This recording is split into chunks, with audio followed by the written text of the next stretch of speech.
ഇതിൻ്റെ പെറ്റിൻ്റെ ചെവിയിൽ വളരെ കാലമായിട്ട് നീണ്ടു നിൽക്കുന്ന ഇൻഫെക്ഷൻ ഉണ്ട് എന്നുള്ളതാണ്. അത് എന്ത് ചെയ്തിട്ടും മാറുന്നില്ല എന്നുള്ളതാണ്. അങ്ങനെ റിക്കറൻ്റ് ആയിട്ടുള്ള ലോങ് സ്റ്റാൻഡിങ് ആയിട്ടുള്ള ഇയർ ഇൻഫെക്ഷൻ ഉണ്ടാകുന്നുണ്ടെങ്കിൽ അതിന് പല പല കാരണങ്ങളുണ്ട്. അത് ഏതാണെന്ന് വളരെ വിദഗ്ധമായിട്ടുള്ള ഒരു ക്ലിനിക്കൽ എക്സാമിനേഷൻ കൊണ്ട് മാത്രമേ കണ്ടുപിടിക്കാൻ പറ്റുകയുള്ളൂ. അപ്പോൾ അതുകൊണ്ട് വളരെ പരിചയസമ്പന്നനായ ഒരു പെറ്റ് ക്ലിനീഷ്യൻ മാത്രമേ അതിൻ്റെ എക്സാക്റ്റ് കാരണം കണ്ടുപിടിക്കാൻ പറ്റുകയുള്ളൂ.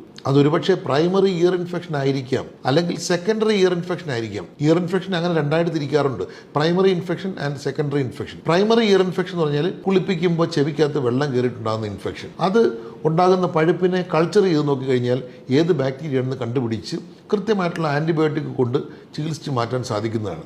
ഇനി മറ്റു ചിലതുണ്ട്, മാലസീസിയ ഡെർമറ്റൈറ്റിസ്, പൂപ്പൽ, ഒരുതരം പൂപ്പൽ കൊണ്ടുണ്ടാകുന്ന ഇയർ ഇൻഫെക്ഷൻ. അത് സാധാരണ ആൻറ്റിബയോട്ടിക്കുകൾ കൊണ്ട് മാറില്ല. അത് മാലസീസിയ എന്ന പൂപ്പലിനെതിരെയുള്ള മരുന്ന് കൊടുത്താൽ മാത്രമേ മാറുള്ളൂ. അതുപോലെ തന്നെ എറ്റോപ്പിക് ഡെർമറ്റൈറ്റിസ്, അത് റിക്കറൻ്റ് ആയിട്ട് ഇയർ ഇൻഫെക്ഷൻ വന്നുകൊണ്ടിരിക്കും. അത് എറ്റോപ്പിക് കാരണം ആണ് എന്നുള്ളത് തിരിച്ചറിഞ്ഞ ശേഷം എറ്റോപ്പിക് ഉള്ള സ്കിന്നിൻ്റെ ചികിത്സ കൊടുത്താൽ മാത്രമേ അത് മാറുകയുള്ളൂ.